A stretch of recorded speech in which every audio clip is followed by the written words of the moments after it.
In the heart of New York City, where neon lights drown out the stars, a single scream cuts through the night. Detective Lena Voss, a woman haunted by her past, stands over a body in a rain-soaked alley, the victim's blood mixing with the city's grime. The dead man is no ordinary John Doe, he's a high-profile lawyer with ties to the city's darkest secrets. As Lena examines the scene, she finds a cryptic note tucked into his coat, "The truth lies where the shadows fall." The words chill her to the bone, hinting at a conspiracy that stretches from the glittering penthouses of Manhattan to the gritty underbelly of Brooklyn. With her partner, a rookie detective with his own demons, Lena dives into a case that threatens to unravel not just the city's power structure but her own fragile sense of justice. Every step pulls her deeper into a web of betrayal, where no one can be trusted. And the shadows hide more than just secrets, they hide the killer she's chasing. And time is running out.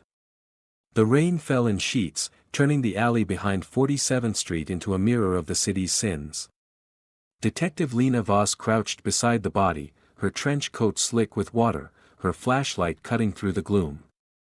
The man lay sprawled on his back, eyes wide open, staring at nothing. His suit was expensive, tailored, Italian, the kind that screamed money, but the bullet hole in his chest didn't care about wealth. Blood pooled beneath him, swirling with the rainwater into a grim mosaic. Lena's partner, rookie detective Jamie Carter, stood a few feet away, his face pale under the streetlight. "First one's always rough," Lena said without looking up. She didn't need to see his expression to know he was fighting the urge to vomit. She'd been there once, a lifetime ago. "Who is he?"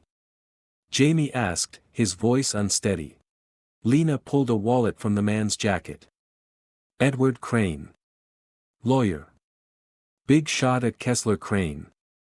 She flipped through the wallet, noting the crisp $100 bills and a black Amex card.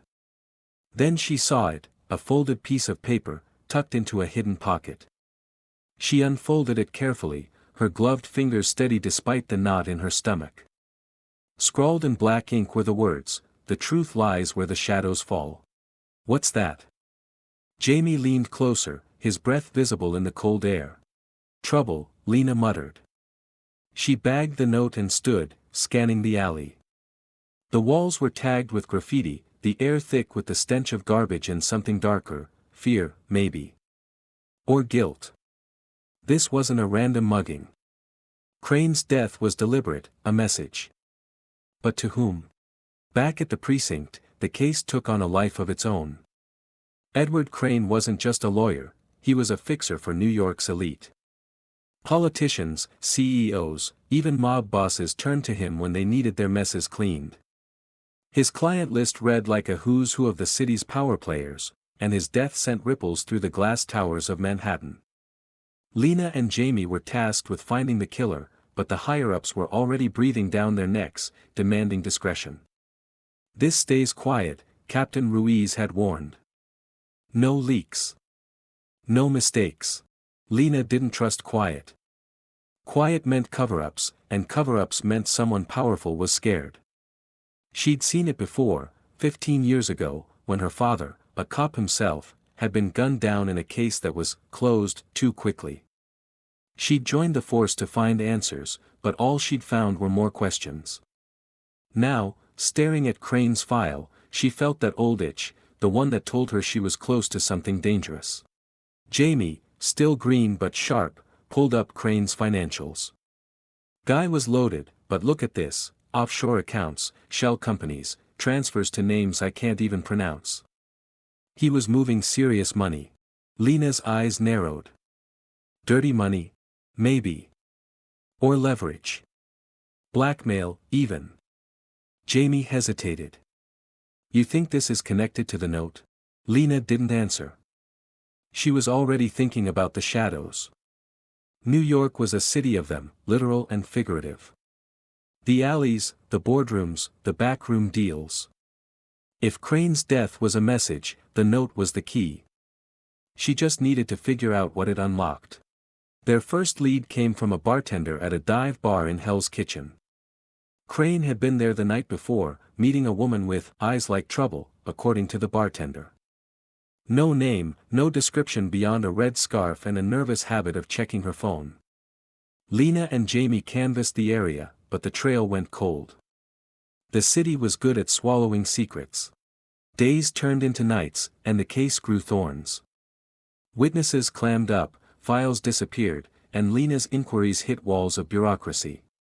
Jamie, frustrated, pushed for a bolder approach.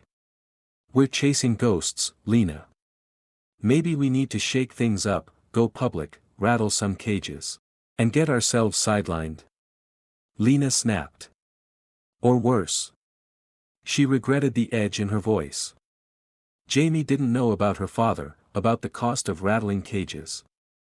But he was right, they were getting nowhere. So, against her better judgment, she agreed to dig deeper into Crane's clients. One name stood out, Vincent Marone, a real estate tycoon with rumored ties to the Gambino family. Marone owned half of Brooklyn and had a reputation for making problems vanish. If Crane was his fixer, his death could be a power play, or a warning.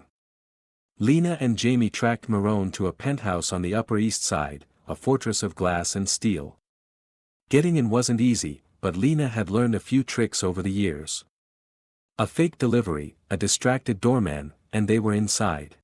Marone was everything Lena expected, slick, charming, and dangerous. He greeted them with a smile that didn't reach his eyes. "Detectives, to what do I owe the pleasure?" "We're here about Edward Crane," Lena said, watching him closely. "He was your lawyer, wasn't he?" Marone's smile didn't falter. "One of many." "Tragic, what happened?" "But I'm a busy man. I don't keep track of every associate." "Funny," Lena said, pulling out the bagged note. "Because this was found on his body." "Mean anything to you?" Marone's eyes flicked to the note, and for a split second, his mask slipped. Fear? Recognition? Lena couldn't tell. "Never seen it," he said smoothly. "Sounds like a riddle. Maybe you should check with the poets, not me." They left with nothing concrete, but Lena's gut told her Marone was lying. Back at the precinct, she cross-referenced the note's phrase with police records. Nothing. Then, on a hunch, she searched online, digging through forums and archives. That's when she found it, a blog post from a decade ago, buried deep, mentioning a secret society called the Order of the Shadow. It was vague, conspiratorial, but it claimed the group operated in New York, pulling strings behind the city's power structure. The phrase, "where the shadows fall," was their calling card. Lena felt a chill. Was this real, or just paranoid ramblings? She shared the find with Jamie, who looked skeptical but intrigued. "What, like a secret club for rich weirdos?" "Sounds like a movie. Or a motive," Lena said. If Crane was involved, his death could be an inside job. Lena's heart raced. The woman in the red scarf. They tracked her to a loft in Dumbo, but when they arrived, the place was trashed, furniture overturned, papers scattered. In the chaos, Lena found a photo, Crane and a woman with sharp features and a red scarf, smiling at a gala. On the back, in the same scrawl as the note, "The shadows protect us."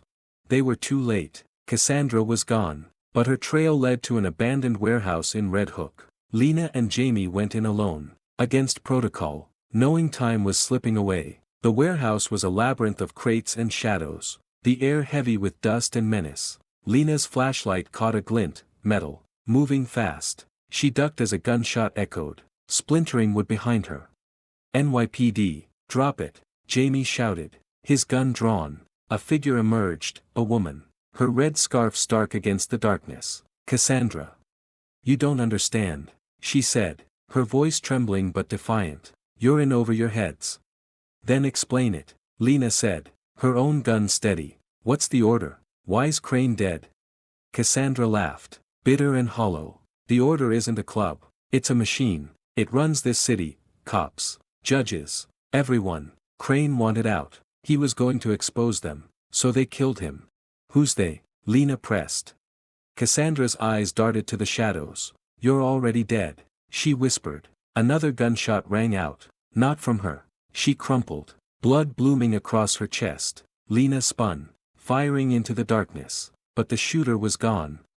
They called it in. But the warehouse was clean by the time backup arrived. No body, no evidence, just Lena and Jamie's word. The case was buried, labeled a dead end. Marone walked free. The order remained a ghost. And Lena was left with the note. Its words burned into her mind. Back in her apartment, Lena poured a whiskey and stared at the city skyline. The shadows were everywhere, hiding truths she might never find. But she'd keep looking. For Crane. For her father. For herself.